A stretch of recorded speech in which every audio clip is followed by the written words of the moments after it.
Ni kalau tak datang memang rugi lah. Assalamualaikum Dato' Hafiz. Waalaikumsalam. Allah. Hari tu baru makan lamb rack ke? Baru makan steak kan? Steak baru makan steak Ustaz.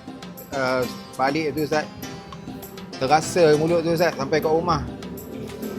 Itu yang datang ni sekali lagi Ustaz. Tak ada awak hari ni makan lamb rack, hari tu steak, hari ni lamb rack pula. Rasa lain-lain Ustaz. Ini menu baru tau.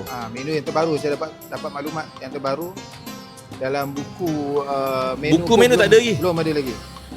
Saya cadangkan dekat buku menu tu Ustaz Bobo yang depan page. Okey. Memang terbaik lah Ustaz. Memang terbaik.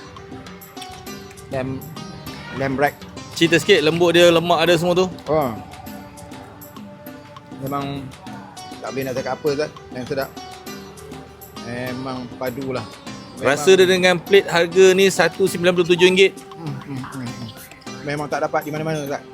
Yang paling murah di Malaysia lah. Rasanya lah. Kat luar satu lebih pun kat 200 tau. Betul. Kat luar, saya makan kat luar pun mahal Ustaz. Yang ni yang terbaik lah. Tak, yang ni kira macam standard kampung ke atau standard national Oh, ini taraf 5 star lagi Ustaz. Taraf hotel-hotel mewah ni kan. Saya makan kat hotel mewah pun tak dapat harga macam ni. Rasa memang harga kayangan lah ni. Ni kalau tak datang memang rugi lah. Kena datang ke Rico's Pizza. Nanti saya datang lagi 2, 3, 4 kali, 10 kali datang. Sedap nak mati.